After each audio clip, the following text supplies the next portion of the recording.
Terima kasih Ibu Hana. Eee, Very interesting ya, hari Sabtu, weekend, teman-teman semua ada sekitar 100 orang join sesi hari ini. Semoga bermanfaat selama 2 jam ke depannya. Sharing-nya juga sangat santai teman-teman. Jadi kalau misalnya ada yang mau tanya jawab, ada yang mau stop, nggak ngerti, atau mau menanyakan sesuatu, please boleh ini ya, Bu Hana ya, boleh langsung ngobrol ya, langsung Iya. turn on mikrofonnya, kita bisa diskusi. Oke? Karena ini hari Sabtu, saya sengaja pasang wallpaper-nya pantai, jadi biar lebih rileks. Jadi biar teman-teman semua nggak terlalu ini ya, overwhelmed dengan weekend yang seharusnya kan lebih santai, tapi kita ada webinar yang sebenarnya tadi Bu Hana sudah bilang, that's very important karena di dunia global ini persaingan semakin ketat teman-teman. Very tight competitions karena sekarang Anda tidak hanya bersaing dengan teman sekelas, teman sekampus, teman satu kota, tapi dengan global, dengan dunia. Nah, gimana cara kita prepare, mempersiapkan masa depan yang lebih baik adalah dari saat ini dimulai dari kepercayaan diri, self-confidence. Kalau nggak pede, kalau nggak percaya dengan kemampuan diri, how you want to compete? Gimana kita mau berkompetisi? Jadi yang akan saya bahas hari ini very fundamental, basic banget. Gimana caranya kita bisa membuat sebuah personal branding yang bisa menumbuhkan kepercayaan diri teman-teman bahwa oh ini loh saya adalah ex alumni ITB Medan yang siap untuk berkontribusi dan berkarir di Indonesia juga mancanegara, gitu ya. Oke, jadi saya akan share screen materinya. Ya, apakah sudah terlihat materinya? Ya, sudah terlihat, Ya. Pak. Baik, jadi sekali lagi teman-teman kalau saya ada pertanyaan boleh di chat box atau langsung tanya dengan mikrofon ya. Jadi feel free to stop me anytime karena kita sharingnya bareng-bareng di sini. Oke, baik. Tak kenal maka tak sayang, saya sedikit lagi menjelaskan tentang profil saya, teman-teman. Tadi sudah Bu Hana sampaikan, saya sama Bu Hana adalah sama-sama dengan alma mater di UNC University di Taiwan. Kita 2 tahun bersama. Kalau salah Bu Hana adalah senior saya sebenarnya Bu Hana ya. Jadi lebih dulu di Taiwan-nya. Lalu saya S1-nya di UI, FISIP UI, Ilmu Komunikasi. Dan saya juga professional certification dari CHRP dan juga CPHCEP. Ini adalah international certifications for the industry of people and legal. Dan saya SMA-nya ada 2, saya di SMA 38 Jakarta dan juga di Darien High School, Connecticut, US. Dan sekarang karir saya, I create my path itu cukup diverse. Jadi saya started pertama kali sebagai seorang news anchor. Jadi saya membawakan berita pagi di Antv. Jadi kalau teman-teman dulu bangun pagi sekitar jam 5, jam 6 pagi gitu kan, dan nonton Antv, that probably me. Tapi itu sekitar 7-8 tahun yang lalu. Jadi udah long time ago gitu ya. My news anchor. Sebelum menjadi news anchor, saya adalah radio announcer buat radio di Jakarta, 101.4 Track 7. Kalau pernah dengerin radionya, atau di AM P2 6. Lalu setelah di dunia broadcast, di dunia komunikasi, saya pindah ke dunia sales marketing. Saya aktif sebagai brand manager untuk Hilo atau dalam Nutrifood, dan juga di B2B marketing di telco company di American Tower. Lalu saya create my own career di people and legal. Saya aktif di Lux Asia dari Taiwan. Jadi dari Taiwan saya kerja. Lalu saya managing North Asia. Jadi ada Shanghai, ada China, Hong Kong, Macau, dan Taiwan. Terus saya pindah ke Singapura, managing 15 negara Asia Pasifik. Lalu saya kembali ke Indonesia untuk manage TNI di Lux Asia Indonesia sampai sekarang. Jadi my career is a bit jump here and there ya, dari komunikasi, sales marketing, dan sekarang di people dan legal. That's my career. And then dulu saya coba join beberapa organisasi, founder of few organizations that I created. Ada Indonesia MUN Club, ada Yes Berbagi, Class of Inspirations, dan juga klub lingkungan atau Hello Green Communities. And then others point that I joined. Oke, nah sebelum saya mulai, this is one of pictures how my works looks like ya. Kalau saya yang kepo gitu, kayak ini Pak Arya ngapain sih kerjaannya gitu ya. So this is actually a glimpse of views of my works ya. Ini ada di beberapa pictures of my current office. Nah, sebelum kita masuk ke sesinya teman-teman, in the next 1.5 hours kita bakal diskusi gitu kan, kira-kira what is public speaking, what is personal branding gitu ya, and what is important, kenapa itu penting buat teman-teman semuanya.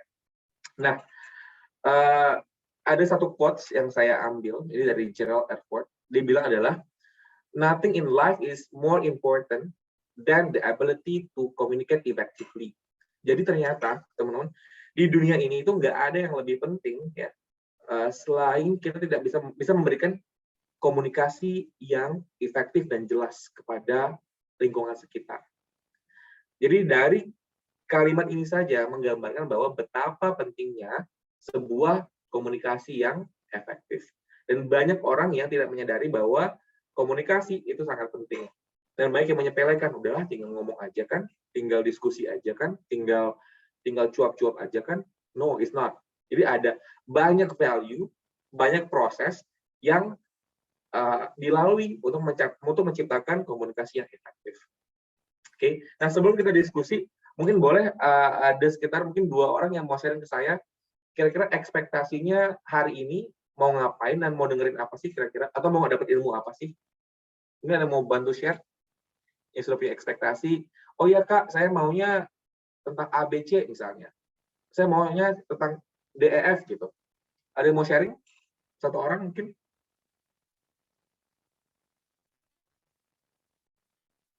Ekspektasi dari kelas ini, ada yang mau sharing? Kalau nggak ada, saya sebut nama boleh ya.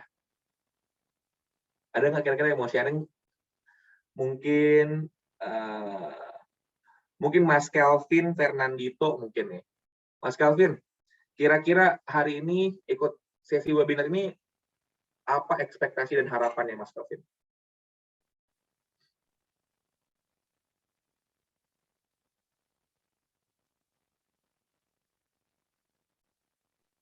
Halo. Ya, halo Mas Kelvin, silakan. Ya, untuk seminar kali ini mungkin ekspektasi saya adalah untuk memiliki confidence yang lebih untuk melakukan public speaking di depan banyak orang agar dapat lebih diperlukan gitu. Oke. Thank you Mas Kevin, very good points. Terima kasih. Ya. Semoga harapannya Mas Kevin bisa terpenuhi ya hari ini ya. Semoga saya bisa sharing dengan sebaik mungkin hari ini. Oke. Nah, sebelum kita masuk ke public speaking, teman-teman, ada kan personal branding. Jadi saya buat terpisah. Hari ini kita akan bahas one is the personal branding and the second is public speaking. Kenapa ini terpisah? Karena it's not one, bukan satu kesatuan, tapi saling mengikat atau saling terikat. Ya. Oke. Nah, personal branding, teman-teman, kalau katanya Jeff Bezos ya, yang punya Amazon, founder Amazon, dia bilang adalah your brand itu adalah ketika apa orang yang katakan ketika kamu tidak ada di ruangan. Simpelnya adalah kalau teman-teman nih anak-anak muda kan suka ngumpul gitu kan. Misalnya kalau misalnya ketika ngumpul, teman-teman, saya ke WC dulu ya. Ketika teman ke WC, teman-teman yang ada di meja itu ngomongin apa sih tentang diri teman-teman. That's personal branding, yang paling dekat dengan kita. Ya. Atau misalnya lagi ngumpul, teman-teman nggak ikut, kira-kira diomongin apa ya ketika ada meeting, ada pertemuan itu. That's your personal branding. Nah, ini akan muncul. Nah, gimana caranya kita membuat personal branding ini menjauh lebih positif dan jauh lebih baik? Nah, kenapa itu penting? Karena teman-teman, ketika you have personal branding gitu ya, teman-teman punya control of your own future atau destiny. Maksudnya apa? Jadi ketika misalnya nih, Kevin tadi mau menjadi orang yang public speakers gitu ya, karena dengan high confidentials, dengan pede banget. Dan ketika you build that personal branding, ya nanti akan muncul responsibility atau tanggung jawab yang lebih besar. Oke, gue udah branding nih, saya udah branding diri saya seperti A. Dan ketika orang tahu saya sebagai A, I need to be responsible. Saya harus bertanggung jawab bahwa saya adalah keep it consistent. Dan it's also bring it to competitions. Artinya apa? Bahwa dengan adanya strong personal branding, teman-teman siap dengan compete dengan kompetitor ataupun dengan eksternal. Nanti saya akan jelaskan lebih detail lagi di slide berikutnya. Lalu yang kedua adalah, yang paling gampang adalah untuk mendapatkan manage impresi terhadap lingkungan sekitar. Gitu ya. Jadi it's very important, teman-teman. Kenapa sih banyak orang yang bilang bahwa personal branding itu adalah itu kan pencitraan, itu kan jaga image, fake, palsu, gitu ya. That's very strong negative tentang personal branding. Tapi itu akan menjadi salah ketika teman-teman mempunyai personal branding yang tepat dan sesuai. Kita akan belajar nanti gimana caranya membangun personal branding yang menarik dan juga menjadi asli atau otentik dari teman-teman semuanya. Oke. Nah, ketika teman-teman punya personal branding yang kuat, gitu ya, apa dampaknya? Pertama adalah teman-teman punya diferensiasi, punya unique selling point. Oh, gue beda, saya beda. Saya Mas Calvin tadi udah punya personal branding yang kuat banget, misalnya, dan orang akan lihat bahwa Anda unik, Anda berbeda daripada yang lain. Nah, karena Anda berbeda, Anda unik tadi, gitu ya, kedepannya akan membantu untuk memaksimalkan karir Anda atau potensi Anda semuanya. Jadi, dari personal branding tadi, itu akan membawa teman-teman semuanya ke destiny atau your futures, atau di dunia pekerjaan atau profesionals. Nah, gimana sih Kak caranya ngebangun personal branding? Dia nggak salah-salah nih personal brandingnya gitu ya. Gimana caranya saya bisa create my own personal branding dengan sesuai dengan benar? Satu cara yang paling simpel yang bisa teman-teman lakukan adalah analisis SWOT. Ya, SWOT analysis. Ini apa maksudnya? Jadi SWOT ini ada 4 faktor, teman-teman. Ada S, W, O, dan T. Ya, S itu adalah strength, kekuatan diri. Teman-teman analisis, kira-kira kekuatan diri saya itu apa ya? Apa sih jagonya saya? Apa sih yang bisa saya banggakan? Apa sih potensi yang ada di diri saya? That's strength, kekuatan. Yang kedua adalah weakness. Kira-kira kelemahan diri saya apa ya? Kira-kira hal yang perlu saya perbaiki yang sekarang masih menjadi minus point apa ya? That's weakness, kelemahan. Jadi kita menganalisis nih teman-teman, kekuatannya apa, kelemahannya di apa. Lalu setelah tahu dua ini, lalu lihat lagi, saya sebagai individu, apa ya kesempatan yang bisa muncul ke depannya? Apa yang bisa digali dari diri saya?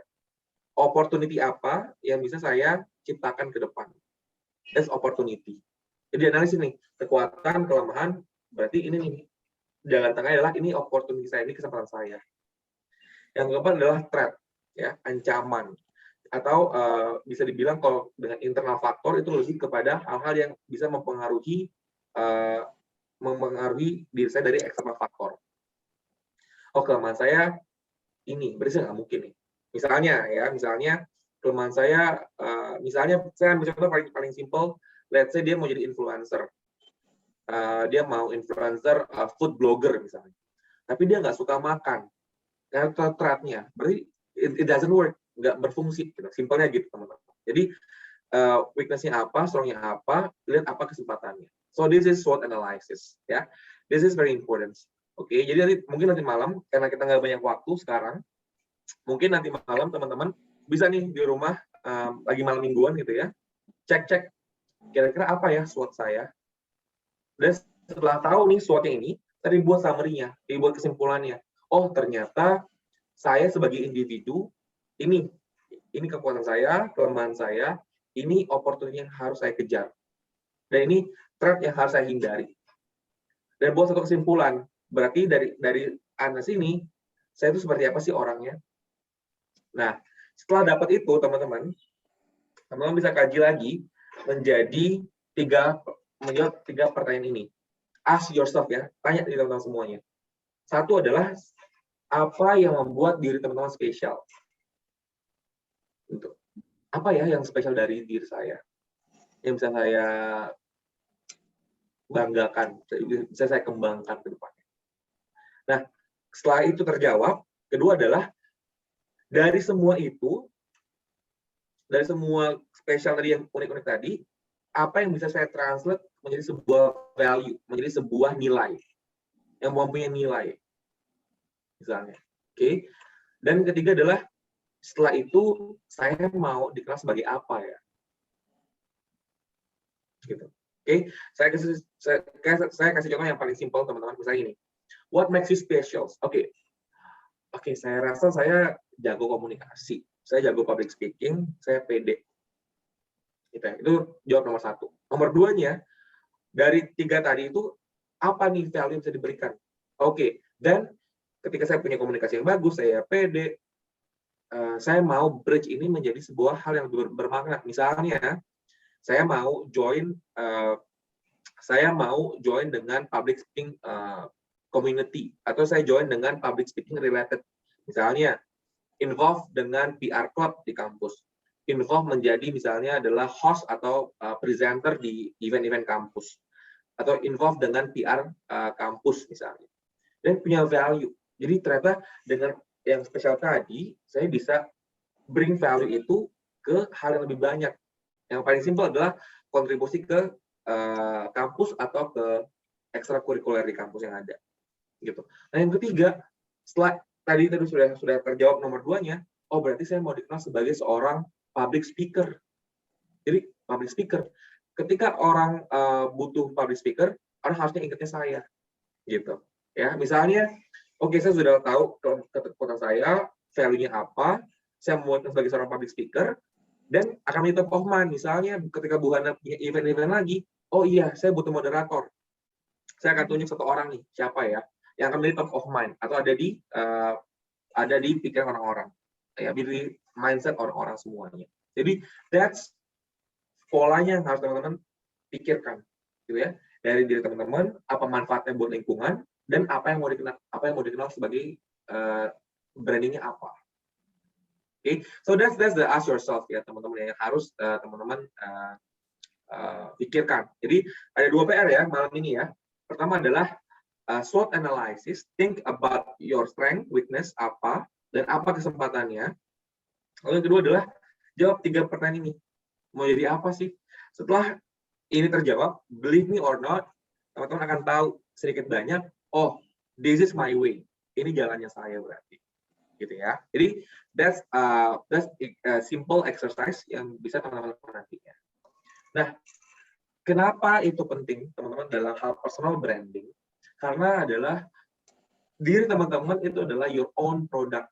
Ya. Jadi diri itu adalah pemikiran, pola pemikiran, fisik teman-teman, dan juga citra, dan juga thoughts. Jadi ada banyak faktor, ya. Jadi mulai dari fisik dan non fisik. Itu adalah your own product. Jadi orang akan mengenal A sebagai apa? Oh, dia pemikir yang kritis, dia fashionable. Oh, dia punya style A, style B. So that's your own product. Ini yang teman-teman akan ciptakan. Nah, the more strongest you are, gitu ya, adalah ketika teman-teman punya power for your own things. Oke, saya mau dikenal sebagai orang yang religius misalnya. Oke, dan you show it as a religious person, ya. Jadi itu powerful. Dan kedua, authentic atau asli. Jadi banyak yang mungkin yang mempertanyakan bahwa ini nih pencitraan ya Kak, ini kayak fake ya, fake till you make it ya. Ini adalah ala-ala misalnya gitu kan ya, anak-anak milenial zaman sekarang bilangnya ya. No, it's not. Personal branding it should be authentic, it should be asli ya. Jadi harus asli, harus original, yourself gitu. Jangan sampai teman-teman menciptakan image teman-teman, tapi bukan, it's not you. Itu bukan dari teman-teman semuanya. Itu adalah somebody else. Makanya di awal kita harus tahu nih, identifikasi SWOT-nya apa sih diri kita. Jadi jangan sampai personal branding yang teman-teman bangun tidak otentik atau tidak asli. Ya. Nah, yang ketiga adalah konsisten. Ketika sudah ngebangun personal branding ya harus konsisten. Misalnya tadi oke, saya mau dikenal sebagai ahli, atau juga ahli deh, sebagai orang yang religius gitu kan. Terus tiba-tiba doing something yang tidak lain dengan ajaran agama misalnya, nggak konsisten, value-nya jadi hancur. Dan orang dan personal branding dibangun akan menjadi hilang karena nggak sesuai dengan nggak konsisten, tidak tidak sustainable. Yang keempat adalah visible. Teman harus bisa melihat ke depannya dengan brand seperti ini, saya mau ngapain sih? Apa sih yang saya mau achieve? Dan value apa yang saya bisa contribute ke society. So this is the strong brands yang akan terus dikenang masyarakat kalau teman-teman punya 5 ini. Gitu ya. Jadi this is very important teman-teman untuk di jalan. Oke. Nah, branding your own brand, tadi yang saya bilang tadi, ketika sudah punya personal branding, gimana sih Kak cara nge-brand your own brand tadi? Misalnya tadi Kevin udah bilang, oke, saya mau jadi public speakers, saya sudah set up semuanya. Terus gimana cara saya menjual diri saya Kak sebagai seorang public speaker? Ada 4 poin yang saya take up at this moment. Pertama adalah build influential relationship.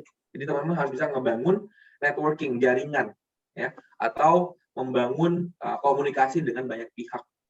Misalnya kalau sudah di kampus, join klub dong, join himpunan atau BEM, join organisasi, terus bangun relasi dengan dosen, gitu ya. Build influential relationship. Yang kedua, get involved dengan cross functional project. Jadi join banyak-banyak project mau itu project kampus, project riset, project dengan kampus lain, project dengan pemerintah, join and build your network with them, gitu ya. Yang ketiga adalah banyak-banyakin ikut-ikut kegiatan volunteer, ya, maupun yang berbayar maupun tidak berbayar. Ini adalah one of the way untuk teman-teman get into network, ya. Yang keempat adalah take on leadership role. Jadi ketika teman-teman sudah ready dengan brand tadi, sudah punya strong value, sudah fokus gitu ya, dan merasa siap, mumpung sekarang masih awal-awal kuliah, persiapkan itu dulu, nanti setelah ready, setelah siap, masuk ke leadership role. Apa? Masuk menjadi jadi ketua BEM, ketua angkatan, ketua organisasi, ketua acara, ketua panitiaan, take on leadership role. Then people will know you better. Gitu. Jadi this is stage teman-teman. Nah, kalau boleh saya sharing, seandainya dulu saya tahu materi ini ketika saya kuliah, saya pasti akan lebih semangat lagi gitu. Jadi mumpung sekolah, mumpung masih di awal-awal kuliah, teman-teman, you setting your own plan, ya. Saya mau ngapain sih di kampus? Apakah saya mau belajar aja? Apakah saya mau ikut organisasi aja? Atau saya mau dua-duanya? Atau saya mau nyari apa? So you need to know what you wanna do. Jadi jangan sampai nanti udah di tahun terakhir baru nyesel atau nggak tahu mau ngapain setelah kuliah nantinya. Jadi please set up your plan dari sekarang, teman-teman. Nah, lalu sekarang karena zamannya sudah digital gitu ya, sudah online, sosial media, personal branding juga harus dibantu dengan sosial media. Nah, contohnya adalah misalnya tadi teman-teman di kampus gitu ya, kalau anak muda kan platformnya adalah Instagram atau Facebook gitu ya. Dan you choose your platform. Oke, saya mau brandingin diri saya tuh di sosial media, Instagram, let's say misalnya. Saya mau establish my value. Saya mau sharing tentang pikiran saya, thought saya, tentang diri saya. Jadi semakin relevan. Jadi dari offline dan juga online juga dibangun. Lalu saya juga mau stay relevan dengan create issue atu building the other issue gitu ya. And then saya mau menjadi orang yang strategis, yang punya pola pikir, punya pemikiran. Dan saya sampaikan itu di sosial media. Nah, that's the digital. Jadi kalau dulu orang nggak sempat dengan bahas digital, sekarang semua orang ngebangun brand ini di digital, di dunia maya. Gitu. Jadi you choose mau bangun itu di Facebook, mau bangun itu di Instagram atau di other platforms, gitu ya. Nah, saya kasih contoh gimana saya pribadi membangun my own brand di dunia digital. Karena saya adalah seorang profesional ya, karir di corporate industry, saya memilih platformnya adalah tadi ada poin 1 ya, choose your platform. Saya pilih adalah di LinkedIn. Di sini ada yang tahu LinkedIn apa? Ada yang punya LinkedIn di sini? Nggak ada ya? Oke, teman-teman habis ini silakan Google LinkedIn, LINKEDIN, gitu ya. Itu adalah platform, professional platform untuk profesional buat pekerja, ya. Jadi di situ ada professionals, ada CEO, ada general manager, ada big boss yang punya create profile-nya di sana dan sharing tentang kerja mereka, tentang profile mereka. Nah, ini adalah LinkedIn saya. Jadi saya ngebangun nih, saya naruh foto saya taruh kerjaan saya di LinkedIn gitu kan. And then saya juga buat deskripsi what I'm doing, apa yang saya kerjakan. Bahkan saya juga nge-post. Bahkan my last post adalah tentang event hari ini. Ya, ini ada Holland dan yang sebelah kiri. Saya post. So that's how I create my personal branding di platform digital. Lalu apa sih kan dampak dan efeknya gitu ya? Kalau misalnya teman-teman lihat di sebelah kanan, oh sorry.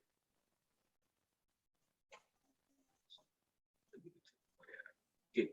Dampaknya apa sih? Kalau misalnya teman-teman lihat di sebelah kanan, itu setelah saya post, ada beberapa tipikal pesan yang masuk. Yang pertama adalah yang paling atas, ada satu orang yang message saya, kirim pesan, mau kerjasama. Halo Mas Arya, boleh nggak kita kerjasama? Itu yang paling atas. Yang paling bawah, dia kirim pesan bahwa Mas Arya tertarik nggak buat kerja dengan kita, menawarkan pekerjaan. Jadi, this is the outcome. Ya, ada reaksi, satu menawarkan pekerjaan, satu memberikan kerjasama. This is how you build your personal branding, dan outcome-nya apa? Ada orang yang terinspirasi, ada orang yang senang bekerja sama, ada orang yang ingin melakukan berbagai kegiatan bersama-sama juga. So that depends on the case per case ya teman-teman. So this actually how simple personal branding buat teman-teman semuanya. Kira-kira buat personal branding ada pertanyaan nggak? Ada yang mau tanya mungkin? Nggak ada? Oke, so dari sekarang silakan saya ulangi lagi ya. Malam ini please think about SWOT analysis of yourself. Kira-kira apa sih SWOT saya? Setelah sudah terjawab SWOT-nya apa, lalu jawab 3 pertanyaan ini ya. Kira-kira saya mau jadi apa sih? So this is the 3 questions. Okay? Ketika teman-teman sudah tahu ini, to-do list-nya adalah membuat digital platformnya menjadi relevan. Jadi jangan sampai kita ngebangun Instagram atau Facebook hanya untuk sharing-sharing, lagi makan gue ini hari ini, lagi jalan-jalan ke Danau Toba misalnya. Tapi make it more meaningful, make it lebih punya value terhadap society. Oke, kalau saya dia mau jadi food blogger, oke, berarti ketika ke Toba, gue harus makan, gue harus nge-vlog tentang makanan di Toba misalnya. Jadi orang akan terkenal dengan, oh saya adalah seafood blogger. So make it your own value very strong, ya. Oke, so that's the personal branding.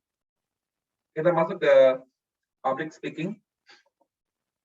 Nah, public speaking ini very simple teman-teman. Ini adalah sebenarnya format untuk face-to-face communications ya, atau komunikasi antar satu dan lainnya. That's public speaking in general.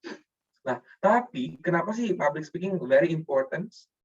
Saya ada 5 poin yang saya ambil untuk sesi hari ini.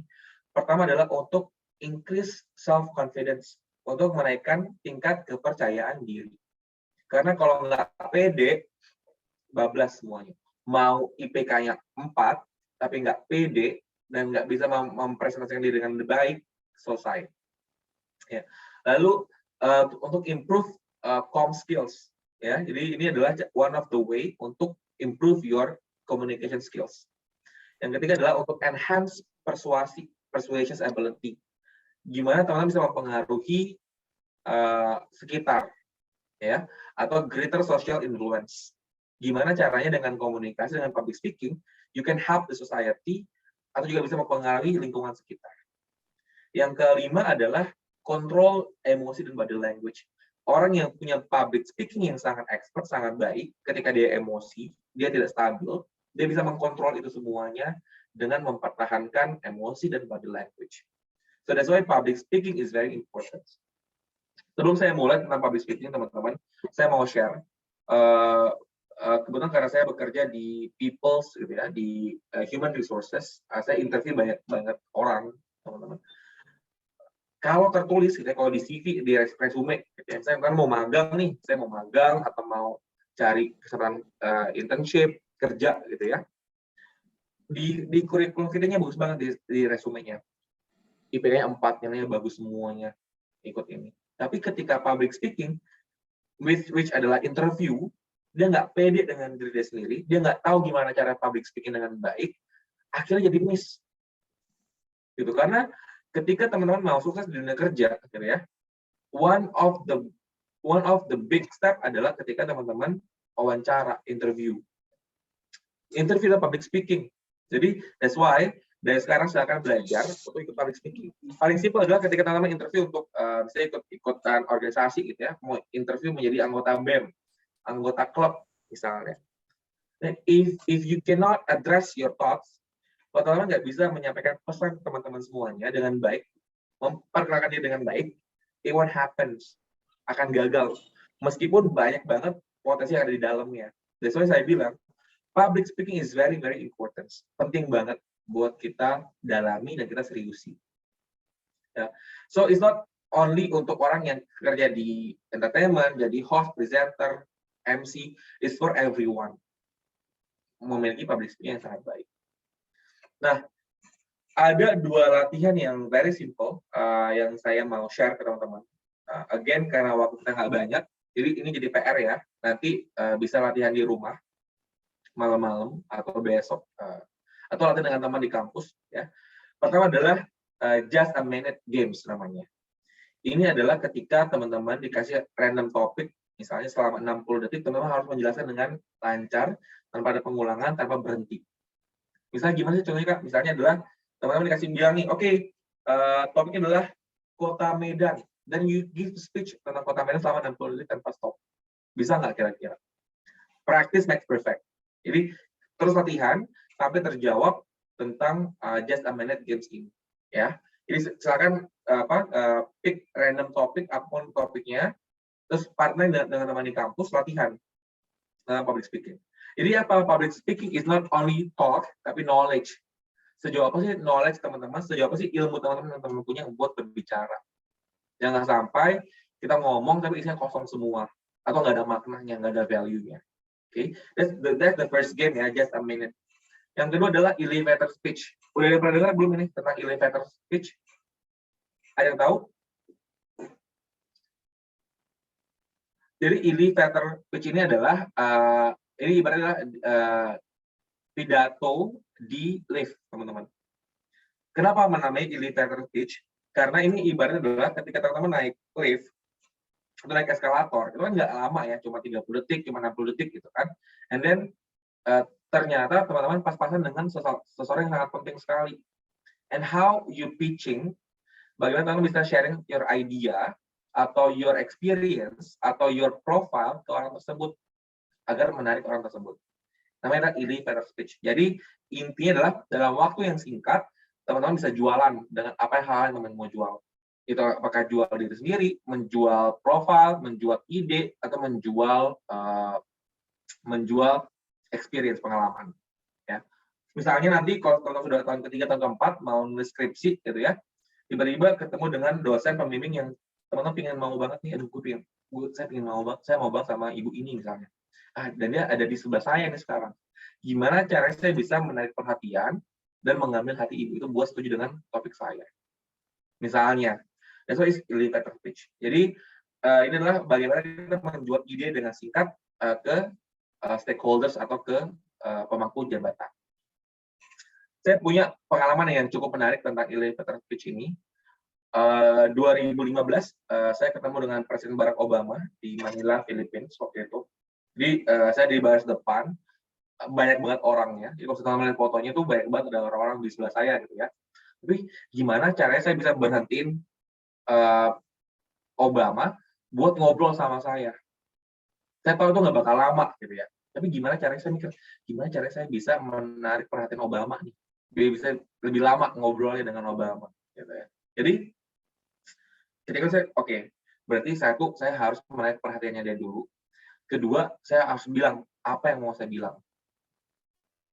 Gitu. Karena saya tahu dia belum pernah tinggal di Menteng, di Jakarta ya, dan dia suka nasi goreng, saya langsung bilang, remember nasi goreng Menteng? Terus dia suka kaget, oh yes. Dan dia diem. Dan dia lihat menatap saya, dan saya bilang, saya Arya, saya dari Indonesia, proyek saya adalah XXX, dan ini sudah ada di Asia Tenggara. Selesai. Very simple. Jadi saya tarik perhatiannya dia, lalu dia mendengarkan saya ngomong, saya bilang, saya dari Indonesia, saya punya proyek nih, dan proyek saya sudah diselenggarakan di 10 negara di Asia Tenggara. And he is aware of that.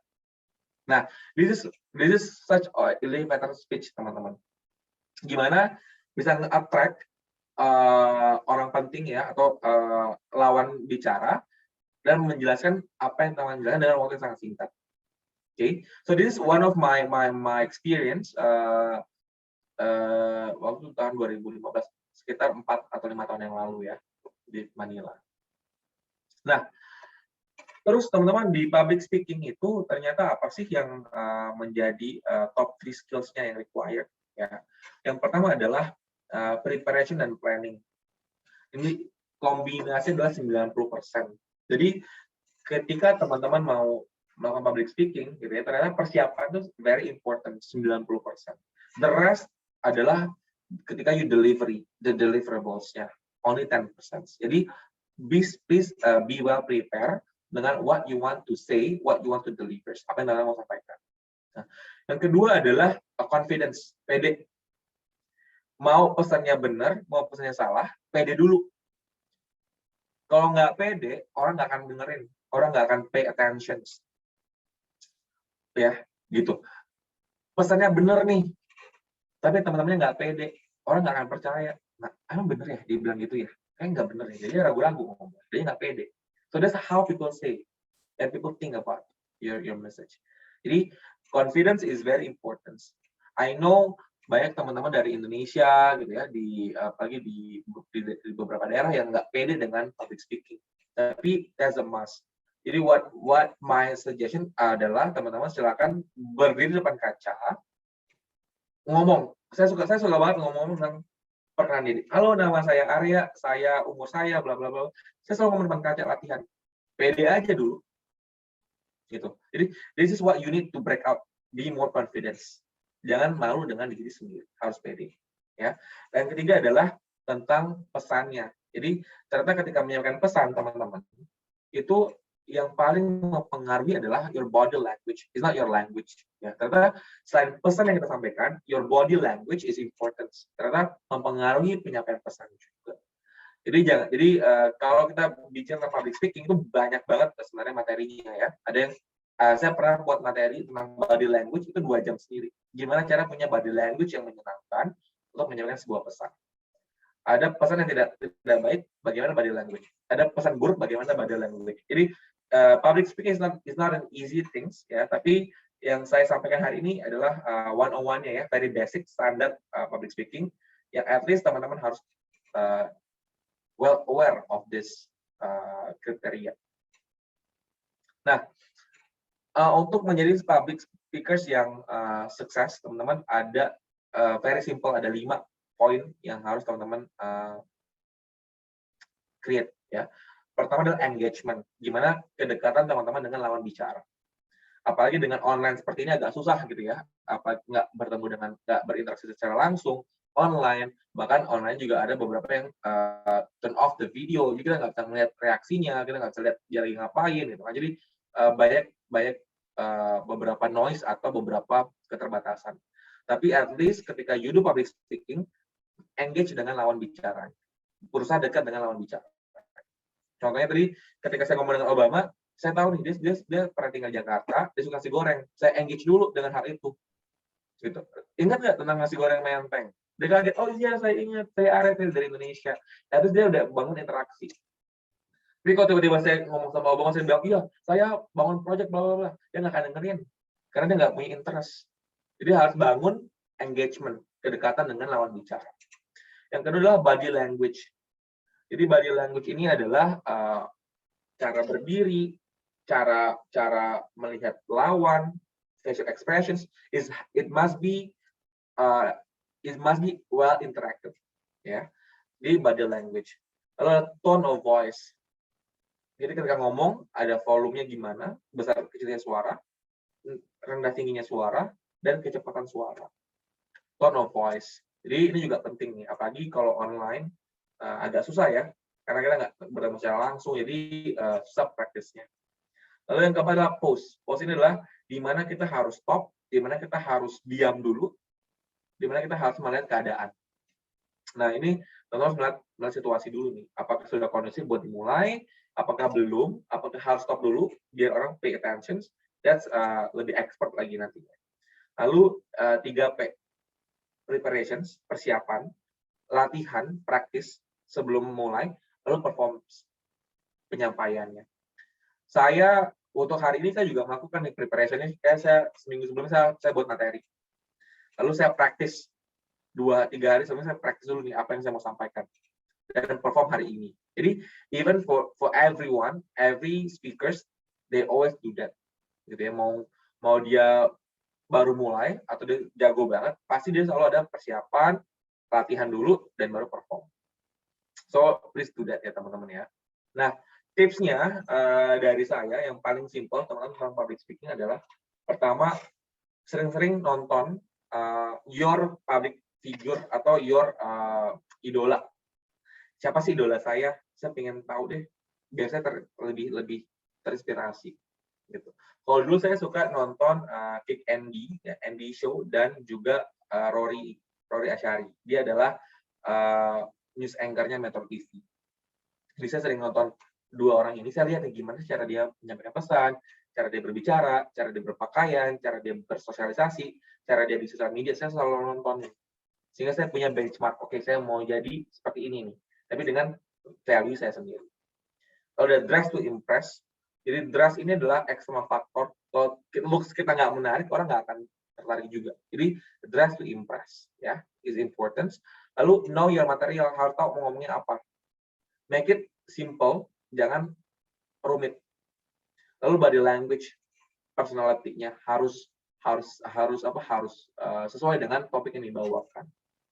Lalu practice makes perfect. Jadi silakan latihan terus banyak-banyak sehingga teman-teman yakin bahwa this is your best performance that you want to people see you. Okay? Lalu get feedback.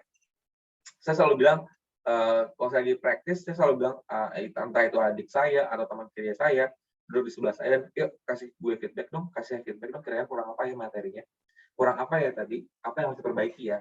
That's also important. Lalu yang terakhir adalah prepare for the unexpected. Jadi selalu persiapkan diri dengan apapun yang akan terjadi. Either misalnya tiba-tiba PPT-nya nggak muncul, terus gimana? Misalnya tiba-tiba partisipannya dari 10 jadi 100, gimana? Tiba-tiba partisipannya yang awalnya anak SMA, tiba-tiba adalah ibu-ibu SLS2, bagaimana persiapan? Jadi prepare for the unexpected things yang akan terjadi. Oke. Lalu that's my tips on public speaking, teman-teman. And then ada beberapa hal yang saya sampaikan juga. Ini terkait di luar public speaking ya. Dreams is free, ya, mimpi itu gratis, teman-teman.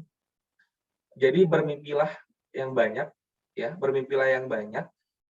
Tinggikan cita-cita teman-teman semuanya. Lalu buktikan dengan usaha dan effortnya.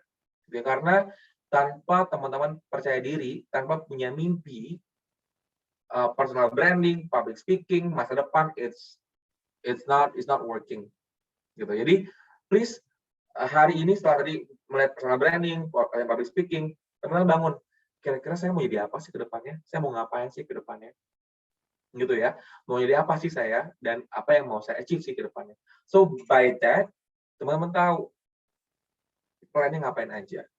Oke. Nah, di luar public speaking saya mau tambahin satu info lagi yang saya selalu lakukan ketika saya kuliah. Jadi saya mau sharing di luar public speaking adalah saya selalu buat ini teman-teman. Saya selalu buat dream board. Jadi di rumah saya selalu buat nih list di depannya apa hal yang mau saya laksanakan, yang saya mau achieve. Oke, tahun kedua, tahun ketiga, tahun keempat, tahun kelima saya mau ngapain? Oh, kalau saya mau kerja, tahun keempat saya lulus, berarti saya harus magang dulu nih. Ketika saya magang, saya mau magang di mana sih? Oke, saya beri cari di tahun kedua atau tahun ketiga ya, magangnya ya. Gitu. Jadi, that's motivational yang bisa teman-teman berikan. Ya. Dan yang saya bilangkan juga teman-teman, let's say di sini ada 100 orang ya join ya, ada 100 teman-teman satu angkatan. Kira-kira apa sih yang membedakan diri teman-teman dengan 100 mahasiswa lainnya? Kebayang nggak ketika nanti lulus 3-4 tahun lagi, teman-teman semuanya lulus, 100 orang lulus dari ITNB. Tapi dari univ lain banyak banget, dari USU berapa, dari UNM Unimed berapa gitu ya, banyak banget kan, ribuan sarjana lulus di waktu yang sama dengan teman-teman semuanya. Apa yang bisa membuat teman-teman berbeda dengan yang lainnya? Oke, jadi dipikirkan dari sekarang, bersaingnya dari sekarang, karena orang nggak cuma jualan IPK, orang nggak cuma jualan tentang apa yang telah dipelajari di kampus, tapi apa yang teman-teman gain di kampus, apa yang telah teman-teman lakukan. Oke, jadi saya bilang dari awal karena biar semakin lama teman-teman terbiasa dan tahu saya mau ngapain ke depannya. Oke, saya kasih contoh teman-teman yang saya lakukan ketika saya di UI S1 itu ada sekitar 300 teman sekelas yang komunikasinya ya. Visipnya ada 2.000 orang. UI ada 10.000. Jadi ketika saya lulus ada 10.000 lulusan UI. Itu baru UI doang, satu kampus. Tapi ada ITB, ada UGM, ada PTN, ada banyak banget gitu ya. Apa yang membedakan saya dengan yang lainnya, dengan 10.000 yang lainnya? IPK saya juga nggak 4, saya nggak pintar-pintar banget, tapi apa yang saya mau kerjakan?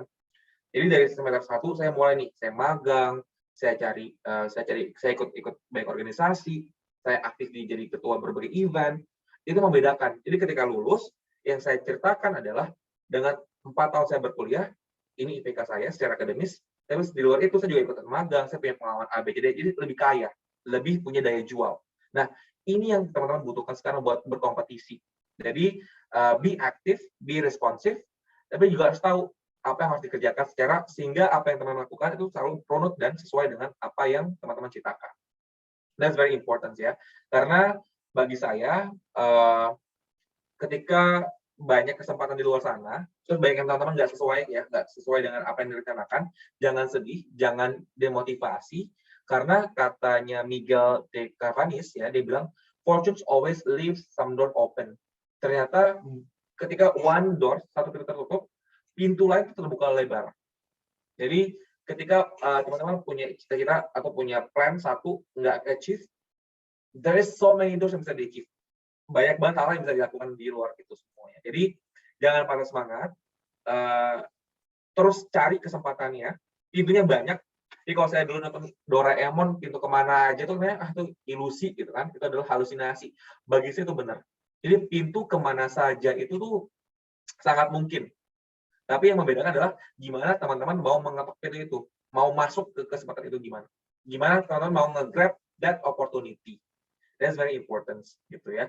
Dan saya pelajari dengan adanya COVID-19, dengan pandemi, dengan semuanya online, teman-teman ini adalah one real example, satu praktis ya, satu mungkin akan menjadi tren di masa depan, bahwa sekarang ketika teman-teman nanti menjadi magang, menjadi pekerjaan gitu ya, kompetisi itu nggak lagi lokal, tapi global.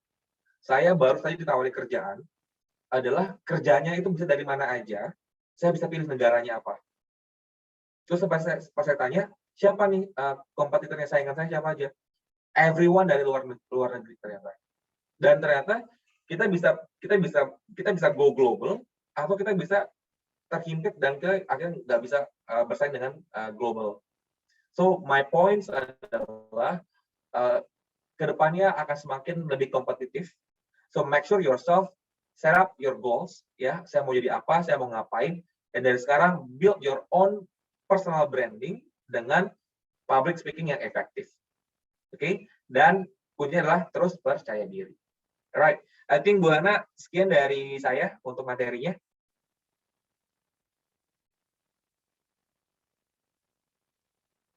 Baik, terima kasih buat penyampaian materinya Pak Arya, sangat menarik dan sangat menginspiratif kita semua. Sungguh pengalaman public speaking itu sangat bermanfaat untuk bisa semakin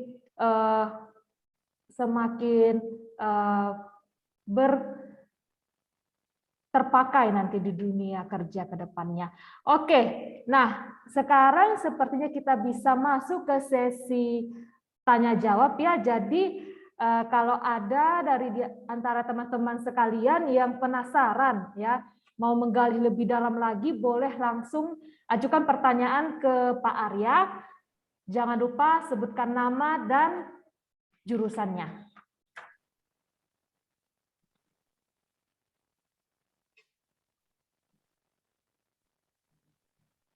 Nah, ini juga melatih percaya diri ya Bu Hana ya. Iya, Gimana benar. berani mengutarakan pertanyaan atau mengutarakan ide. Ayo boleh silakan yang mau bertanya. Ya, baru saja disampaikan kalau kemampuan public speaking itu harus dilatih setiap saat. Nah, pada kesempatan ini cobalah berani menyampaikan pendapat atau mengajukan pertanyaan secara lisan. Kita beri kesempatannya.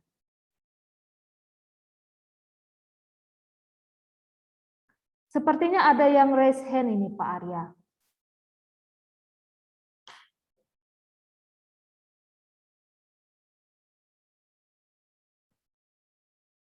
Kelvin Fernandito dari Teknik Komputer semester 5.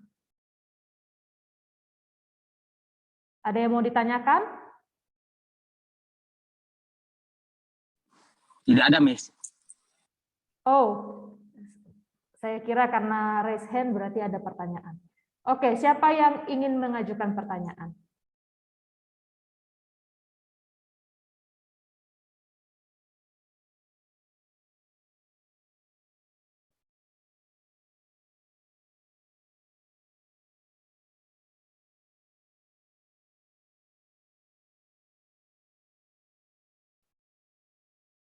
Oke, mungkin saya tunjuk saja orangnya ya. Jadi masing-masing mulai persiapkan satu pertanyaan untuk Bapak Arya.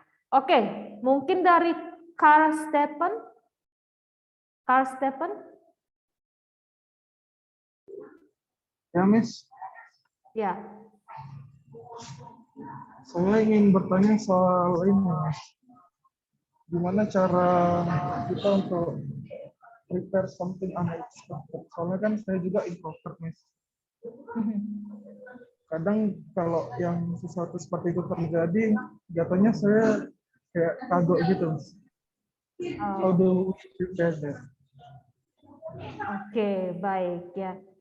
Ya, jadi kira-kira Pak Arya mungkin Carl Stephen mewakili orang-orang yang introvert, mungkin ada agak kewalahan saat mau berbicara di depan umum. Itu bagaimana mengatasinya, Pak?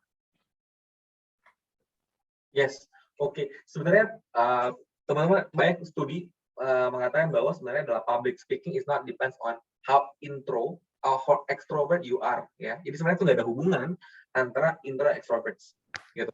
Banyak public speakers yang ternyata introvert. Najwa Shihab itu adalah introvert. Jadi the way she lead the things gitu ya, Najwa dia punya program, dia punya sosial media gitu ya, looks very extrovert. Ternyata dia introverts. Jadi jangan sampai stigma, kan saya orangnya pendiam, saya kan pemalu, saya nggak bisa public speaking. So hindari dulu stigma itu, karena itu sangat melekat kuat bahwa saya adalah introvert kok, saya nggak bisa ngomong dengan publik, ya nggak mungkin saya bisa public speaking. No, it's not the way, gitu ya. Jadi that's one thing yang stigma yang harus dihindari dulu. Itu yang pertama. Yang kedua adalah kalau teman-teman bilang bahwa biar pede gitu ya, biar melawan rasa takut itu tadi, praktis. Jadi kalau misalnya tadi bilang dengan banyaknya limitasi dengan kalau introvert, coba ngomong dulu pelan-pelan ke grup yang kecil. Mungkin praktis yang bisa dilakukan adalah ngomong dengan satu orang dulu, sahabat terdekat. Kira-kira menurut kamu kalau misalnya aku ngomong gini gimana ya? Is it good to me to speak up like this? Ketika sudah berhasil di situ, lalu ngomong ke grup yang lebih kecil lagi, misalnya grup di kelas misalnya. Lalu ngomong di depan forum kelas, lalu di depan kampus, lalu di depan. Jadi make it gradually. Jadi make it itu improve pelan-pelan. Jadi dari grup yang lebih kecil, grup sedang, grup besar, dan grup yang lebih besar lagi. Jadi but always remembers, jangan sampai ada stigma introvert itu nggak bisa public speaking. Not at all. Ya, banyak banget orang yang introvert tapi dia bisa public speaking. Itu karena kepribadian itu tidak akan menjadi faktor untuk menentukan how good you are at public speaking. Nah, berhubung dengan pertanyaan tadi, saya jadi ingat bahwa ketika saya interview banyak orang gitu ya, dia pinter banget, profilnya bagus banget teman-teman. dia join organisasi, dia join klub, nilai IPK-nya bagus, gitu ya. Saya lagi butuh tim di kantor yang sekarang. Ketika interview, nggak representatif. Terus sayang banget, nilainya bagus, dia join banyak hal. Tapi dia nggak berani dan tidak bisa mengemas dengan baik dirinya sendiri. Sehingga kita yang mau beli ini ya, jadinya yakin nggak sih mau beli ini? Gitu. Menarik nggak sih untuk dibeli? Gitu. Jadi imagine yourself ketika teman-teman jualan diri teman-teman semua, ini nggak pede. Kira-kira yang dengerin bakal ngebeli nggak apa yang teman-teman jual? Nggak akan. Jadi put yourself ketika ngomong dengan lawan bicara sesuai nggak sih dengan yang dibutuhkan sama lawan bicaranya. So that's one of the way untuk kita bisa menempatkan diri kita dengan situasi yang ada. Gitu Bu Hana. Benar sekali, ya. Jadi berarti kesimpulannya bahwa kepribadian tidak menentukan seseorang itu tidak bisa public speaking menjadi good public speaker atau tidak ya Pak ya. Berarti usahakan untuk tetap menghilangkan stigma-stigma seperti itu, tetap berusaha dan berlatih. Oke, nah selanjutnya ada lagi yang mau bertanya?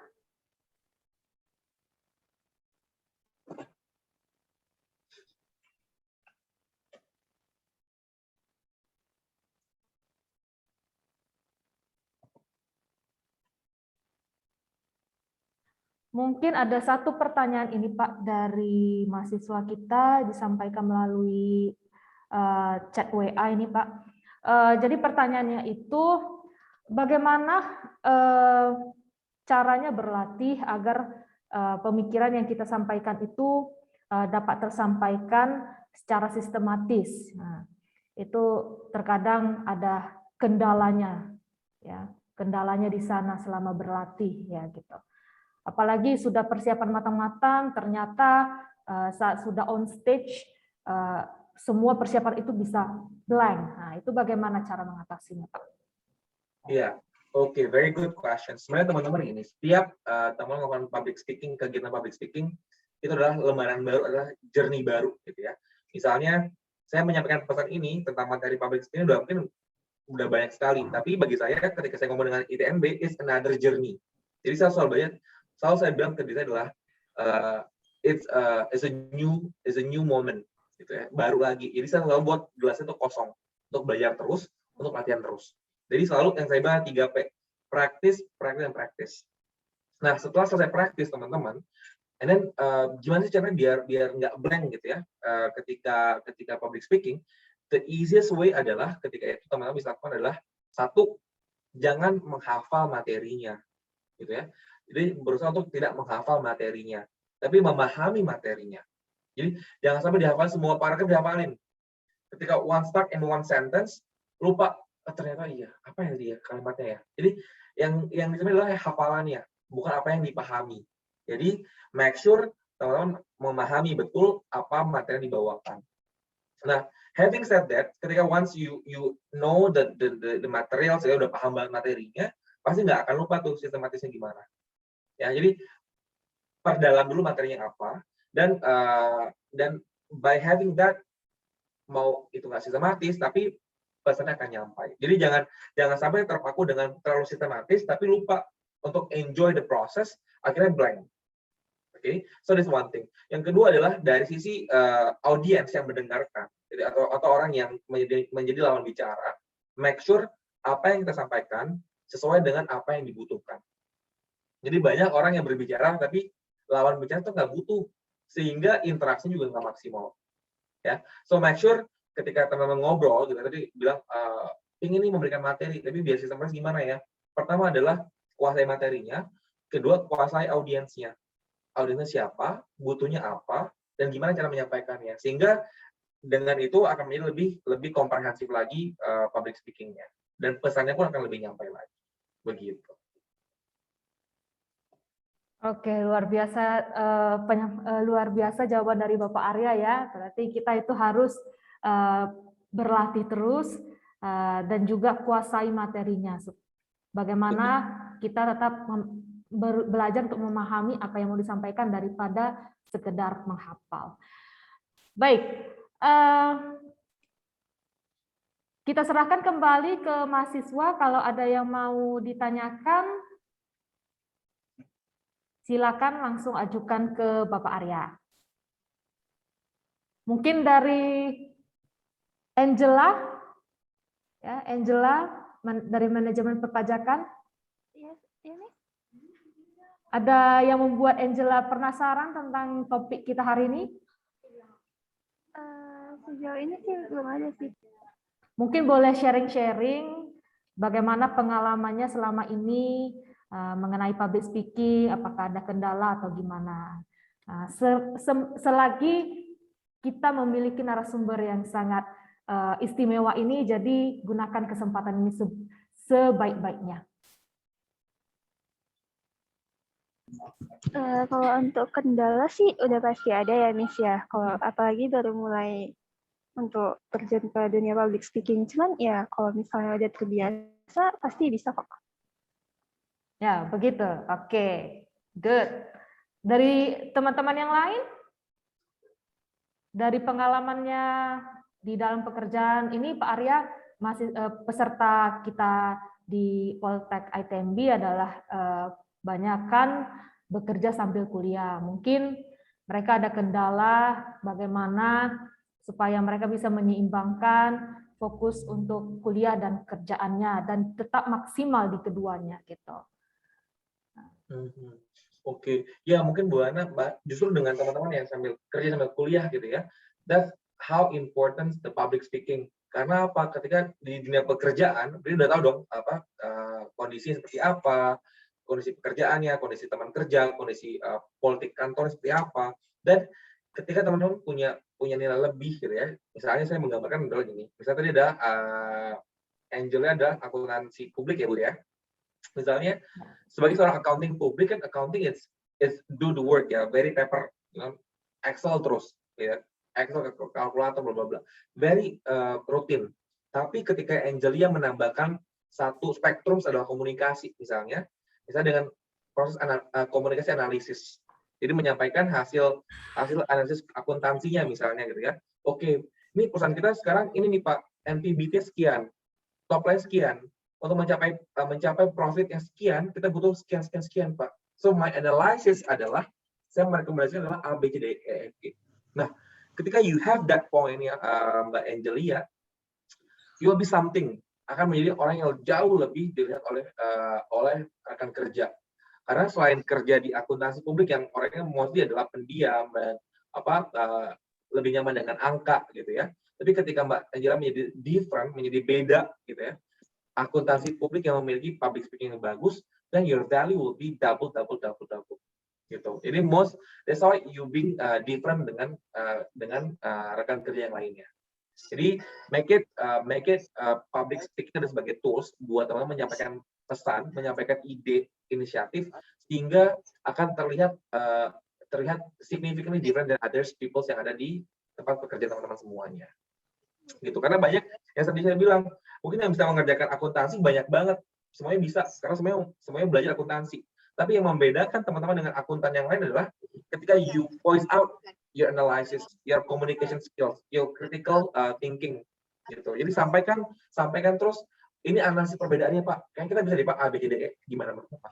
So you being more initiative, being more different, gitu ya. Jadi ternyata ini adalah seorang akuntan aja tuh butuh public speaking, gitu kan?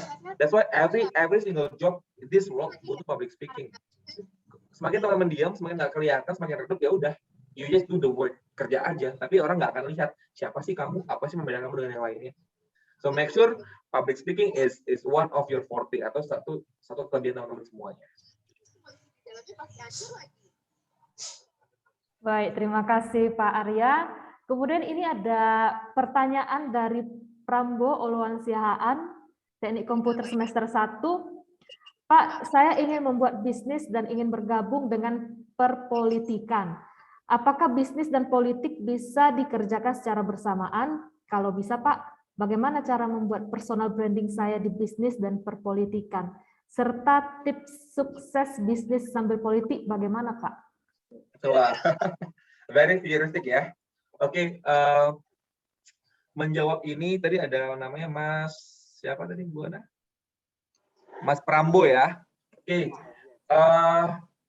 Bagi saya either way Mas Prambo, bisa join politik baru bisnis atau bisnis atau politik dulu. Jadi it can be many ways ya. Nggak ada pakemnya, nggak ada teori khususnya.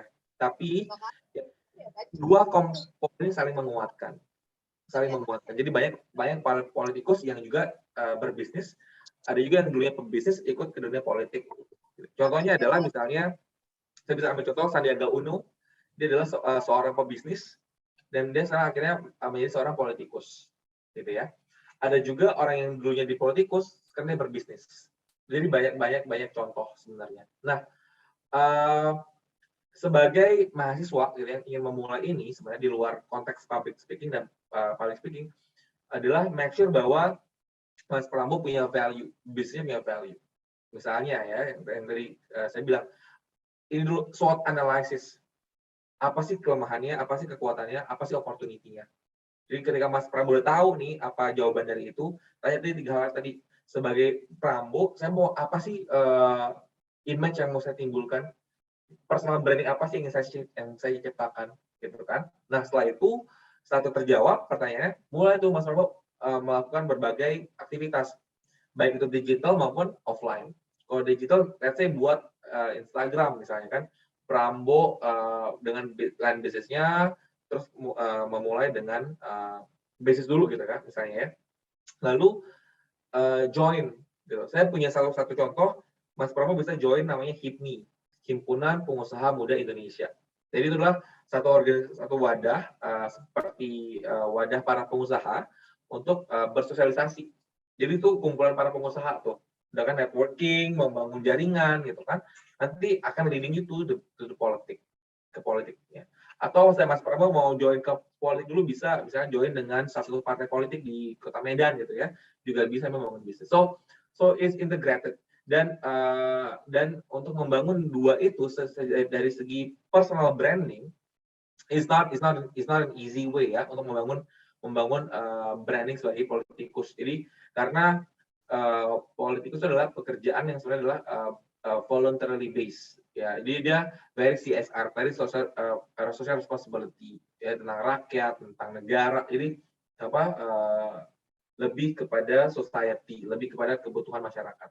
Once bisnis adalah lebih komersial. Jadi two sides yang sebenarnya tidak berhubungan tapi saling bereratan.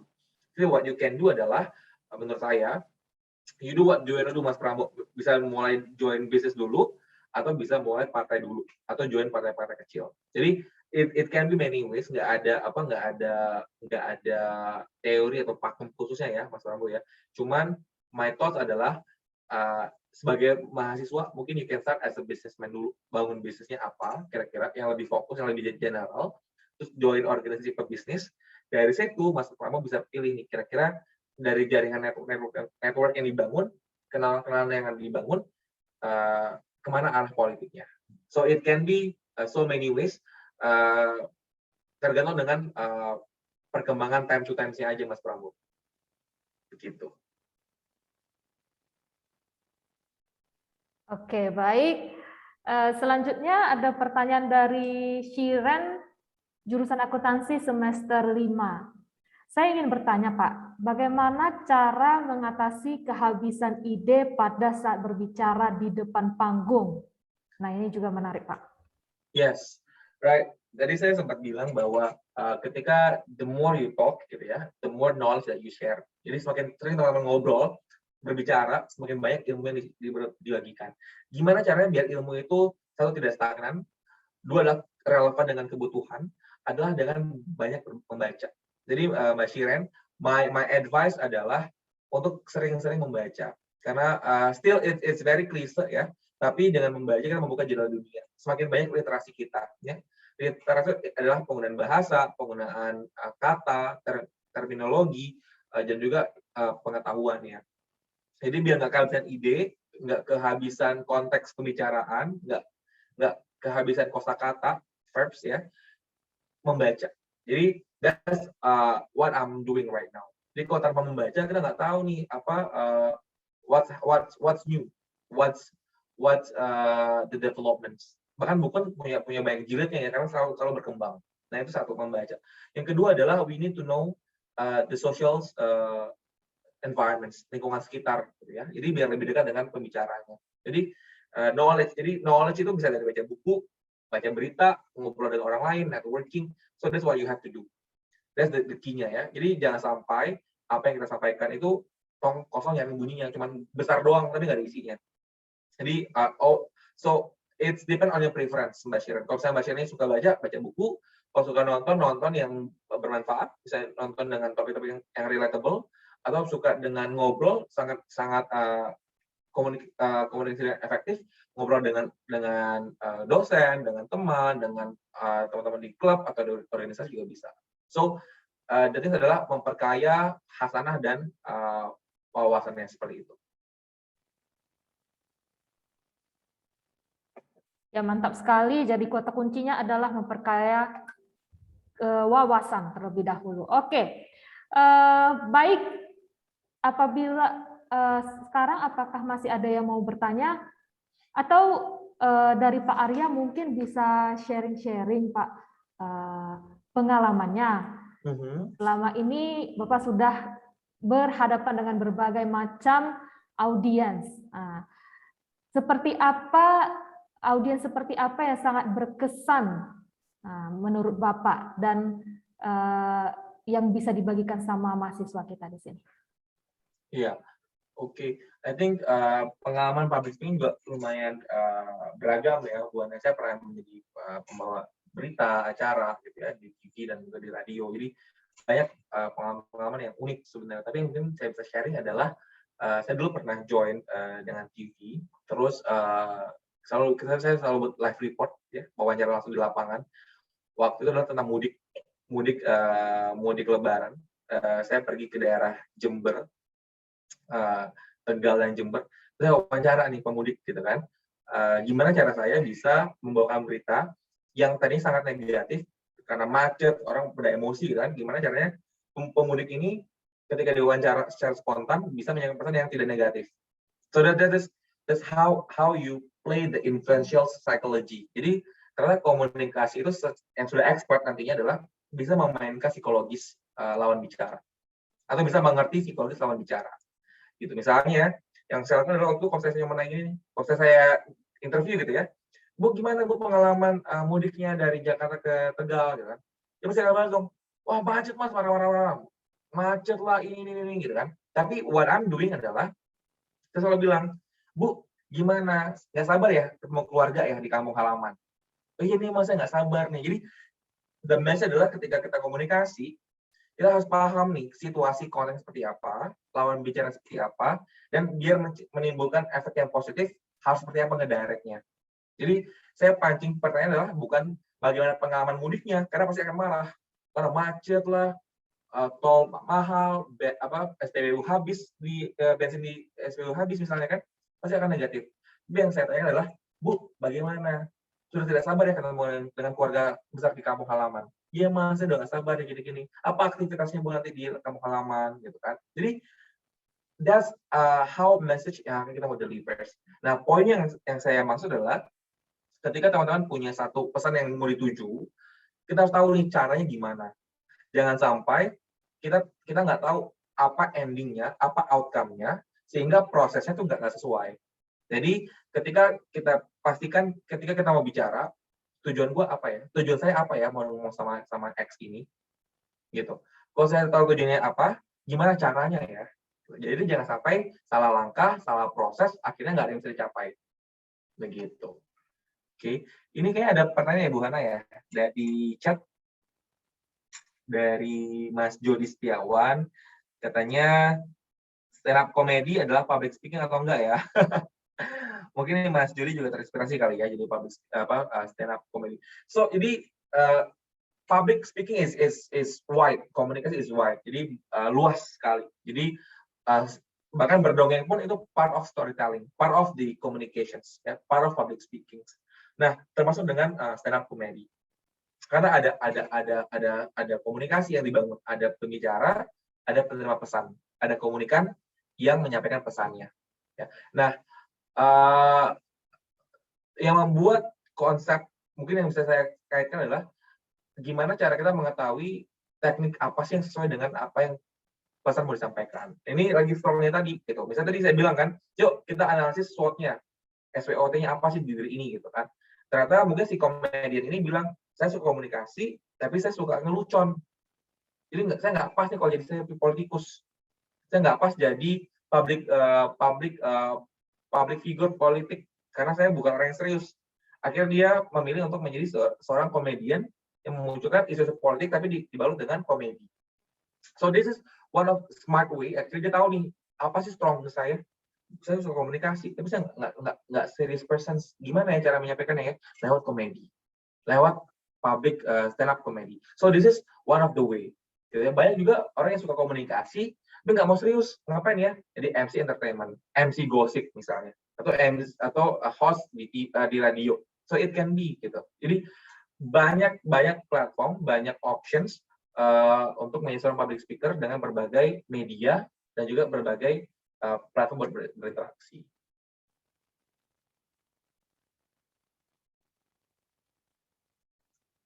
Gitu ya, mungkin Mas Jody tertarik jadi stand up comedy ya. Their job is quite interesting loh Mas Jody. Dan ini akan menjadi tren juga nantinya ketika kita ada pemilu-pemilu di masa depan ya. Siapa tahu tertarik bisa ditekuni.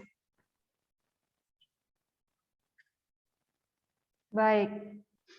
Oke, ada lagi yang mau menyampaikan pertanyaan?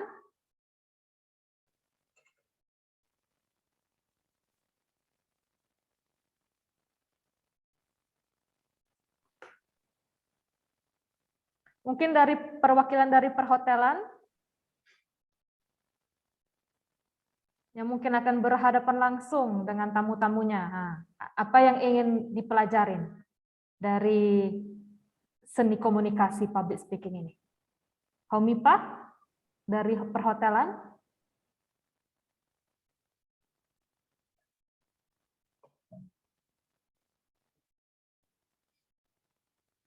Atau Dewi Fortuna? Ayo, dipersilakan. Saya mau nanya, ketika kita public speaking di depan orang banyak, kan kita kebanyakan itu banyak mengucapkan kata untuk berpikir kata-kata tertentu ya. Itu bagus atau enggak ya? Atau harus dikurang-kurangi kata-kata seperti itu? Terima kasih. Ya, terima kasih Dewi. I think sebenarnya saya paham yang very flexible gitu. Jadi setiap orang punya kekuatannya, punya strongnya, punya forte-nya gitu ya. Ada orang yang nyaman dengan orang menggunakan a itu sebagai waktu dia buat bernafas. Ada juga sebenarnya. Jadi bukan karena bingung, tapi karena ingin nafas aja dulu, tapi ingin buru-buru. Gitu. Ada juga. Ada orang bilang karena dia bingung. Ada juga. Jadi my point adalah lakukan senyaman mungkin, ya. Tapi yang jelas, ketika itu nyaman buat kita, coba Mbak Dewi taruh diri Mbak Dewi di orang yang mendengarkan pesannya. Kira-kira orang nyaman nggak ya mendengarkan dengan nada seperti itu, dengan banyak pause ya, ada ya, nyaman ya kira-kira ya. Tapi at some point is very human, sangat manusiawi. Jadi jangan sampai kita kayak robot ya, full text gitu ngomongnya kayak nama saya Dewi Fortuna, saya dari Medan Sumatera Utara gini. No, as human being gitu ya. Jadi jangan sampai kita kita terpaku dengan kesempurnaan sehingga achieve nggak boleh ada post, nggak boleh ini, nggak boleh ini, nggak. So make it comfortable, tapi make sure bahwa yang mendengarkan itu juga nyaman dengan apa yang kita lakukan, gitu ya. Tapi my simple point adalah kalau bisa nya dikurangi sedikit aja, jangan terlalu kebanyakan nya, gitu. Oke.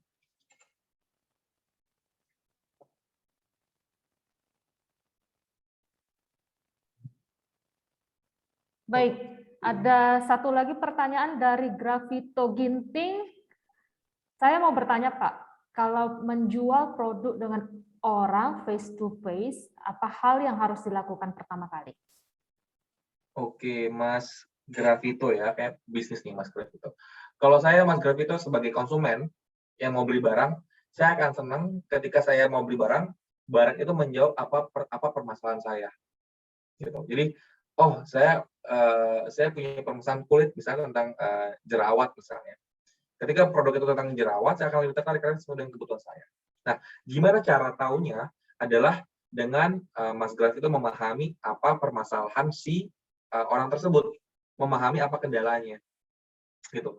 Sama tadi kayak website teman-teman, ya di awal saya tanya, apa sih ekspektasinya dengan webinar ini? Boleh nggak sharing? Karena saya ingin tahu apa yang teman-teman butuhkan, sehingga apa yang saya bisa deliver itu udah nyambung. Nah, buat Mas Gravito, kalau mau face to face gitu ya, selalu tanya dulu masalah mereka apa, dan apa yang bisa Mas bantu dengan apa yang dijual. Jadi jangan sampai kita jualannya A sampai Z, ternyata dia cuma butuhnya C doang, gitu. Kalau kita tahu, oh dia masalahnya C, udah kita bablas di C aja kita jelasin. Oh ini bisa lo menjawab permasalahan C kamu tadi dengan A, B, D dijelasin. Gitu. Jadi understanding your audience, apa permasalahannya, apa maunya, dan jual dengan apa yang teman-teman punya. Begitu Mas Gravito. Permisi Pak, saya mau nanya. Nama saya Maruli Tuasiombing dari kelas perhotelan semester 1. Nah, saya mau nanya tentang perhotelan nih. Ini kita posisinya lagi menghandle breakfasting. Nah, di breakfasting ini kan ada beberapa makanan dan minuman yang ada yang kena charge atau ada yang memang udah stoknya gitu. Nah, ketika itu ada tamu yang minta sesuatu gitu, contoh entah kopi yang berbeda jenis kopinya. Misalkan yang disediakan di breakfastingnya itu kopi biasa, tapi dia minta kopi yang ada motif yang lain gitu. Nah, di situ kita nggak menyediakan, tapi kita punya dan itu harus dibeli. Bagaimana cara kita menjelaskan ke tamunya gitu, Pak? Terima kasih, Pak. Oke, terima kasih Mas Maruli. It's very practice ya Mas Maruli ya, karena kan udah ada menunya gitu ya. Kalau saya jadi Mas Maruli, saya akan bilang bahwa yes Pak, kita punya kopinya, saya ambilkan menunya ya. Jadi sehingga ketika dia membaca menunya, dia tahu oh berarti saya harus beli nih, karena ada harganya gitu kan, karena nggak terlalu dengan apa yang dipaket oleh breakfastnya ya Mas Maruli. Jadi kadang-kadang gini Mas Maruli, ada seorang yang punya ego misalnya. Jadi misalnya dia pesan, terus Mas Maruli bilang gini, oh iya, tapi bayar ya Pak. That's not good approach. Jadi seakan-akan bilang, oh kamu kira saya nggak punya duit ya? Kok kamu bilangnya harus bayar gitu. Jadi pesannya salah sampai. Tapi yang amannya bagi saya adalah ketika dia bilang request A, Mas Maruli bisa bilang, baik Pak, kita siapkan ya, kita ada menunya, nanti saya kasihkan menunya ke Bapak. That's it, simple. Jadi biar dia tahu ini opsinya, ini harganya. Jadi nggak perlu dijelaskan apakah itu berbayar atau tidak, karena kalau berbayar pasti kan ada menunya, ada di luar itu kan.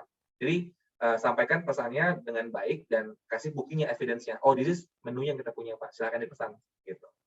Ya. Terima kasih jawabannya Pak. Ya, terima kasih Mas Maruli. Baik, mungkin terakhir bisa kita ajukan pertanyaan dari Salahuddin ya Pak.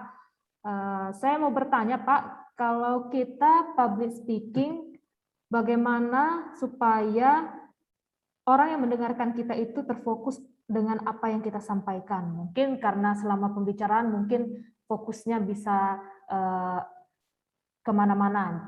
Bagaimana kita menarik perhatian orang itu tetap mendengarkan kita, Pak?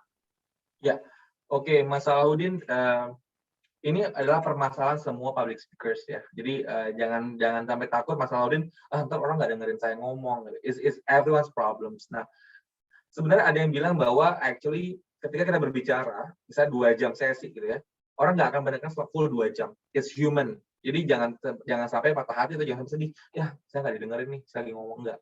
Tapi cara yang paling baik yang bisa kita lakukan adalah untuk memenuhi ekspektasinya adalah pertama adalah dengan awalan yang baik, yang triggering orang buat dengerin terus.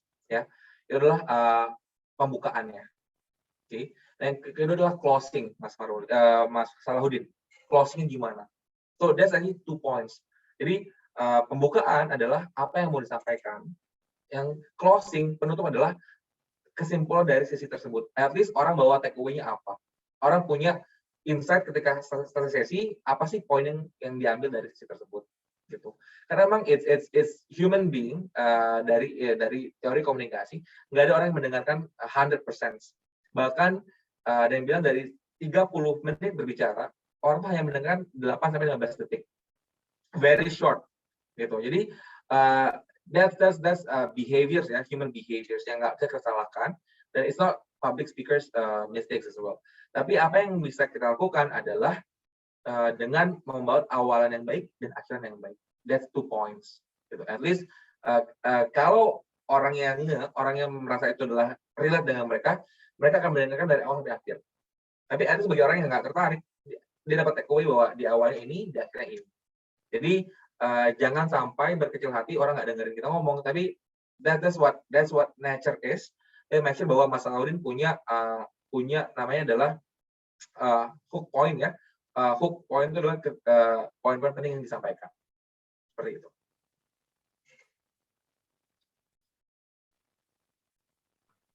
Oke, baik. Sepertinya ini akan pertanyaan ini adalah pertanyaan terakhir untuk acara sesi webinar Public Speaking 2021, dan kita sudah sampai di penghujung acara. Maka sekarang kita masuk ke sesi foto ya, Pak. Siap. Jadi buat para peserta mohon untuk dinyalakan kameranya karena kita masuk ke sesi foto. Baik. Oke.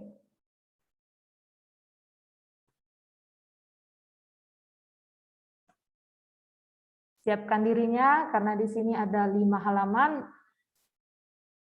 Kita tidak tahu di halaman berapa teman-teman berada, jadi tetap ready ya. Oke. Saya akan hitung 1, 2, 3 dan tersenyum. Oke. 1, 2, 3. Oke. Hold on.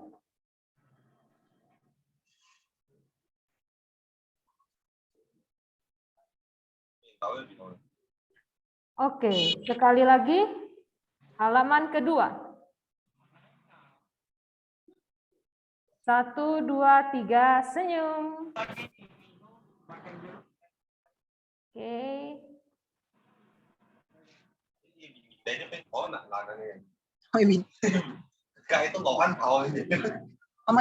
Kita masuk halaman ketiga. 1, 2, 3. Smile.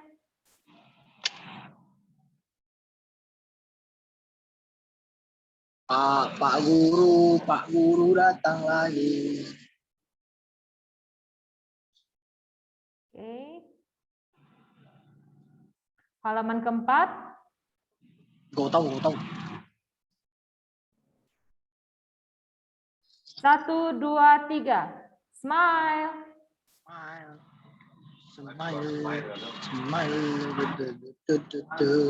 Mohon dimatikan suaranya ya apabila tidak berhubungan dengan sesi webinar. Terima kasih. Dan halaman kelima, 1, 2, 3.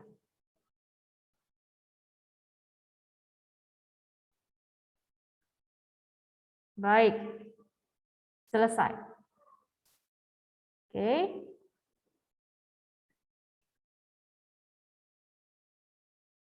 Baik, terima kasih buat Bapak Arya yang sudah menyampaikan topik tentang personal branding dan public speaking. Kita sudah mendapatkan banyak ilmu dan pengalaman yang mungkin bisa kita aplikasikan, kita terapkan di dalam pekerjaan kita, di dalam aktivitas kita sebagai mahasiswa maupun sebagai praktisi juga.